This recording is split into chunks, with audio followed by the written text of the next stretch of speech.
I thought I was about to die. You know that gut feeling people talk about? The one that tightens your chest, makes your skin prickle, your legs tense to run. I had that feeling the night it happened. It was late, too late. I'd stayed at the cafe past closing, finishing up client reports. My phone was dead. No Uber. No taxi. Just me, my heels, and a 4-block walk home. I told myself I'd be fine. But I was wrong. Because a man started following me. And not just casually. Step for step. Turn for turn. Too close. Too quiet. I clutched my keys like claws in my palm. My heart pounding so loud I swore he could hear it. And then, just as I felt him behind me, just as I spun around thinking this is it, he leaned in close and whispered, "Don't scream. Don't stop. Just keep walking." I froze. But it wasn't fear I saw in his eyes. It was something else, urgency, protection. And what happened next shocked even the cops. Make sure to subscribe and hit that notification bell, because you don't want to miss what happens next. Trust me, this gets incredible. I remember everything. The sound of my heels clicking too loud on Pine Street. The burnt-out streetlight over Mr. Lowe's laundromat. The man behind me, tall, hooded, silent. I tried to stay calm. Focused on putting one foot in front of the other. But every few seconds, I'd glance into shop windows to catch his reflection. Still there. Still following. I crossed the street. He crossed too. I reached for my pepper spray, already rehearsing how I'd scream, where I'd aim. And then, he got close enough to touch me. I spun around. And that's when he whispered it. "Don't react. Don't stop. They're watching you." His voice was low. Controlled. Not threatening, warning. I didn't understand, until I looked ahead. Across the street, under a broken lamppost, were two men. One leaning against a black van. The other slowly walking toward us. That's when the stranger added, "Keep your eyes on me. Trust me." I don't know why I listened. Maybe because panic hadn't helped so far. Maybe because something in me, the same gut that warned me, knew he wasn't the danger. He gently placed himself between me and the oncoming men. Then he said, "I've been tracking them. You're not the first." I didn't ask questions. I didn't have time. I just kept walking. Fast. Focused. Silent. What happened next, in the next 9 minutes, would change everything. And I'd soon learn, this man, the one I almost maced, wasn't just some stranger. He was an undercover agent. And I was bait in a setup I never signed up for. I kept walking, heart hammering like a war drum in my chest. The man stayed close beside me, not touching, not rushing, just matching my pace like we were walking home together. Like we were supposed to know each other. Like this wasn't life or death. I wanted to scream. To ask him, "Who are you? Why are they watching me?" But I didn't. I followed his lead. "I need you to stay calm," he whispered again. "You're doing great." We turned the corner, and that's when I saw it. The van. Black, no plates, engine running low. The kind of van you only see in movies. The kind that never means anything good. One of the two men from earlier had circled back. He was already near it. Watching us. Waiting. "They thought you'd be alone," the man beside me murmured. "They're targeting women in this neighborhood. You weren't the only one they followed." He handed me something small, a folded piece of paper. "Don't read it now. Just keep walking." That's when the shouting started. Not from me, from across the street. "Hey! Stop! You two, stop right there." The men were moving toward us fast now. One pulled something from his jacket. I didn't see what it was, but the man beside me tensed immediately and whispered, "Go. Run to the corner and duck. Don't look back." So I ran. I didn't even think. He turned, facing them down, alone, while I dove behind a dumpster just beyond the corner. My knees scraped the concrete. My hands shook so hard, I could barely hold the paper he gave me. But I opened it anyway. Inside was a badge number. And 3 words. "You weren't alone." Then I heard it. Sirens. tires screeching, officers yelling. And suddenly, the nightmare was over. But the story, it was just beginning. I stayed crouched behind that dumpster longer than I needed to. The sirens had faded. The yelling stopped. But my hands were still trembling, and my ears were ringing, not from sound, but from shock. I finally stood up, clutching the paper he'd given me. That badge number. That message. You weren't alone. The alley was empty now, except for a few scattered wrappers and the faint scent of burnt rubber where the van had been. I stepped out slowly. And that's when I saw him again. The man. Not in a hoodie anymore, but in a black tactical jacket with an NYPD emblem on the sleeve and a comms device in his ear. He saw me, walked over, and said with a calmness I still don't understand. They were part of a trafficking ring. We've been tracking them for weeks. You weren't a target by accident. They've been watching your route. I felt sick. My stomach dropped like I was falling down an elevator shaft. All I could say was, "Why didn't you stop them sooner?" His face darkened, not in anger at me, but at the truth behind what he had to say. We needed one more confirmed setup. We needed to catch them in the act. I shook my head. So I was bait. His voice softened. No. You were the proof we needed. But I swear, I wouldn't have let anything happen to you. And somehow, I believed him. Maybe it was the look in his eyes, the same look he had when he first said, "Keep walking." Maybe it was the fact that, while others watched from vans and rooftops, he walked beside me. Step for step. Heart for heart. He didn't give me his name. Just a nod. A look. And those last words. Be smart. Change your route. And never forget, you're not invisible. Then he turned and walked away into the night, as if he'd never been there at all. But I never forgot him. Because that night changed everything. And the world finally understood something I already knew. Black women aren't just seen. We survive. And we remember. A week passed before I could sleep through the night again. I kept replaying the scene, the footsteps, the whisper, the van, the men. The way everything unraveled like I was in a thriller no one asked me to star in. But the scariest part. No one else seemed to care, until the news broke. It started small, a local segment. Attempted abduction foiled in Midtown, suspects linked to larger trafficking ring. My name wasn't mentioned. But I knew it was me. And so did he. That same evening, my phone rang. Unknown number. I almost didn't answer. Miss Carter. Yes. My name is Janet Rodriguez. I'm a producer at Urban Current Live. We'd like to talk to you, on air. I froze. Why me? Because people need to hear this from you. What happened? What you felt? And what you saw. Part of me wanted to stay silent, to go back to normal, pretend it never happened. But the stronger part? The one still shaking but standing tall? She said yes. I sat under the hot studio lights, makeup barely hiding the exhaustion under my eyes. The anchor leaned in. Can you take us back to that day, Miss Carter? I nodded slowly. I thought he was following me. At first, I was sure I was being attacked. And then he said. He whispered, "Keep walking." The room fell silent. Even the camera crew leaned in. He didn't grab me. He didn't scare me. He protected me, and that whisper saved my life.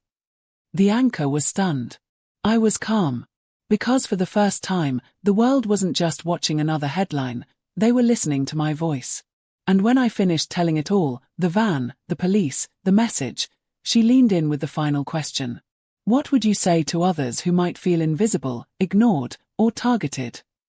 I took a deep breath and said, trust your gut. Speak up. And don't let fear write your story. Because the truth. They expected me to panic. But I walked through hell, and now I'm walking into purpose. The broadcast went viral. And suddenly, I wasn't just another black woman. I was a survivor. A symbol. A name they couldn't ignore. I thought telling my story would be the end of it. But in today's world, the end is never really the end, especially when you're a black woman with a voice that suddenly can't be ignored. The clip of me on Urban Current Live exploded overnight. People reposted it with hashtags like #keepwalking and #she-saved-herself. Some called me a hero. Others accused me of lying. She's just doing it for clout. Why didn't she call the police herself? There's no proof she was even in danger. Another angry woman looking for attention. It stung. Not because I didn't expect it, I did, but because I realized something darker. Even when you survive, some people still want you silent. But not everyone. A few days later, my inbox was flooded. Letters.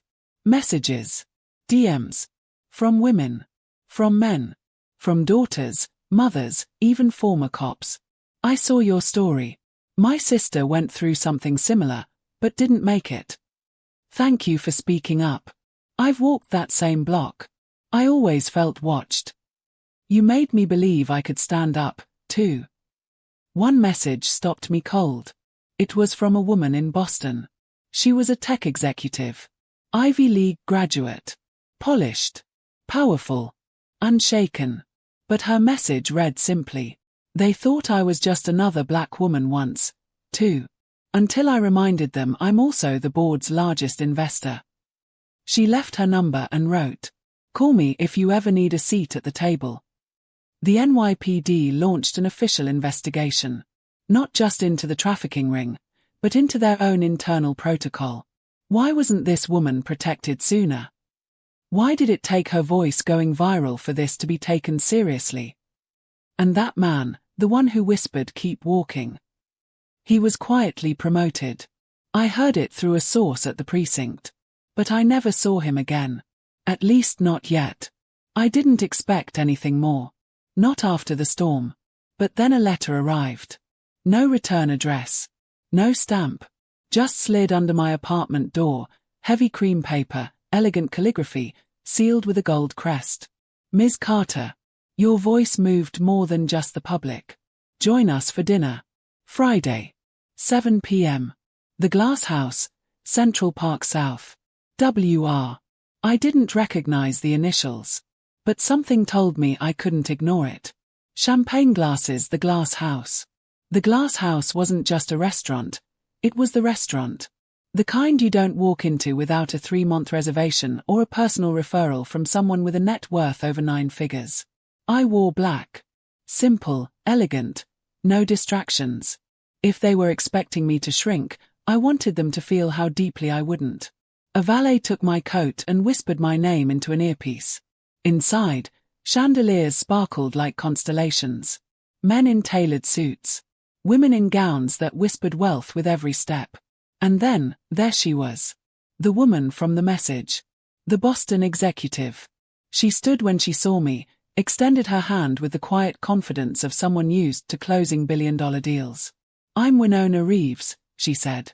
"But most people just call me WR." She gestured for me to sit. Already at the table were 3 others, a civil rights lawyer, a media executive, and a woman who ran a global safety initiative for women of color.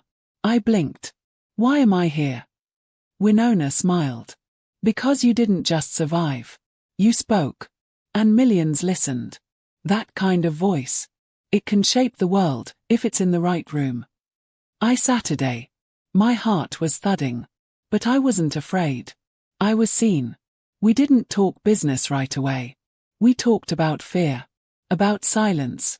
About the way society listens to women, but only after they bleed.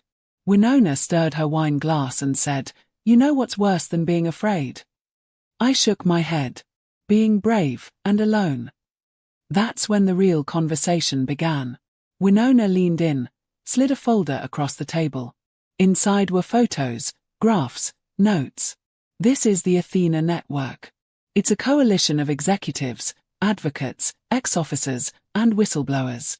We fund, protect, and amplify stories like yours before they're buried." I kept flipping through. My fingertips trembled. "We want you on board. Not just as a face, but as a voice. A strategist. A survivor who can't be ignored." I looked around the table. Every woman had scars. One had taken down a corrupt judge. Another exposed a private prison's abuse network. One had barely escaped a forced marriage in Dubai, and now ran safe houses across 3 continents. And now, they wanted me. Why me? I asked. Winona didn't blink. Because you walked. You didn't freeze. You didn't scream. You kept walking, with purpose. And that kind of instinct. We can't teach that. I signed the NDA. Then the partnership. By Monday, I was on a plane to DC. By Thursday, I was briefing senators. The woman who was once told to just be careful in her own neighborhood was now helping write the next federal protection policy for at-risk women. But this wasn't the end. Not by a long shot. Because a month later, I saw him again. The man from the alley. And what he told me next would change everything, again. I spotted him at Union Station. Same jacket. Same walk. He wasn't following me this time. But I followed him. I approached slowly. Not afraid. Just ready. Hey, I said. I never got to thank you. He turned. That same calm in his eyes, like the night in the alley, never left him. You weren't supposed to see me again, he said, almost a whisper. I smirked. Yeah, well, I tend to ruin expectations. He nodded. Looked over both shoulders. Then leaned closer. They weren't after you that night. What do you mean? I asked. The SUV, it was meant for someone else. A whistleblower. She lived 2 floors above you. Looks just like you from a distance. Same coat. Same bag. The blood drained from my face. You were mistaken for her, he said. And I only had seconds to redirect them. I stared. That night hadn't been random. It was a hit. I asked, why didn't you go to the cops? He looked down. Because I used to work for them. He explained he was ex-intelligence, burned after refusing to keep quiet about illegal surveillance ops tied to corporate lobbying. Now, he protected whistleblowers. Silently. Unofficially. The woman who was the real target, he said. She's alive. You kept walking, they followed me instead. That gave her time. I didn't know what to say. I felt a strange mixture of relief, guilt, and awe. You saved her life, he said. No. You did, I replied. He shook his head. Only because you didn't freeze. Most people freeze. That night, I couldn't sleep. The streets outside my window looked different now. Not more dangerous, just more real. The kind of real where fear doesn't stop you. It sharpens you. And somewhere out there, a woman was breathing free because I walked. And I knew then, my voice wasn't just healing me anymore. It was protecting others. It started with a flash drive. Small. Scratched. Left inside a nondescript envelope on my desk at the Athena Network office.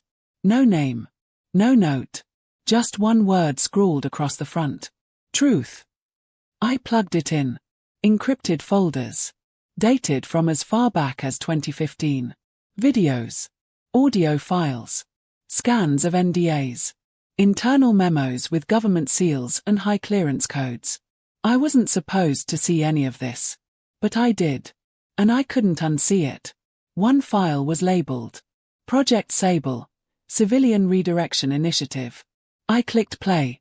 A distorted voice outlined a covert program, rerouting public whistleblowers into containment pipelines disguised as housing assistance, relocation programs, even mental health holds. Another video showed internal footage of a woman, restrained in a hospital room, crying, screaming her name, her credentials, begging to be believed. The timestamp was 3 days after she'd gone missing. This wasn't just about corruption. This was institutional erasure. I began connecting the dots. That woman, the real target from the alley, had submitted a federal complaint 2 months prior, revealing a company laundering surveillance data through foreign shell organizations. Her affidavit had vanished. She had vanished. Until now. I looked at the footage again, and noticed something chilling. The nurse in the corner. It was me. Not literally, but a woman wearing my hospital scrubs. My badge template. My colors. They weren't just redirecting whistleblowers. They were infiltrating us, the hospitals, the schools, the shelters. Disguising authority to neutralize anyone who knew too much. I called Winona that night. We go public, I said. She was quiet. Then answered. If we do, you'll need to disappear for a while. I looked at the flash drive again. I think it's time I stop hiding. We made a plan. News outlets were briefed anonymously. Redacted versions of the files were shared with global watchdog agencies. A full report was scheduled to go live in 10 days. And for the first time in years, they were watching me. Not with disdain, but with fear. Because I had something no one could bury this time. Proof. I didn't sleep the night before the release. The files were scheduled to drop at 8 a.m. sharp, through 5 international watchdog sites and 2 anonymous social justice forums. The encryption keys had been distributed. The proof was real, undeniable, unerasable this time. I had told the truth. And now the world would hear it. My phone buzzed. Unknown number. Pull it back. Final warning. You know what happens if you don't. I stared at it. My hands didn't shake. Not anymore. I forwarded the number straight to Winona, then set my phone face down. Let them come. The files went live. For the first few minutes, nothing. Just silence. Then my inbox exploded. Journalists. Whistleblowers. Survivors from across the country. People with names and faces I'd never met, but who knew exactly what I had exposed. I've seen this too. They silenced my sister. I thought I was the only one. The stories kept coming. But something else did too. At 8:47 a.m., Winona called. You need to move. They flagged your building. You've got maybe 10 minutes. I didn't hesitate. My bag had been packed since the night before. Flash drives, IDs, burner phones, the original files.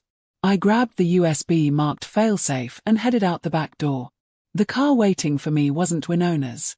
It was his. The man from the alley, Marcus.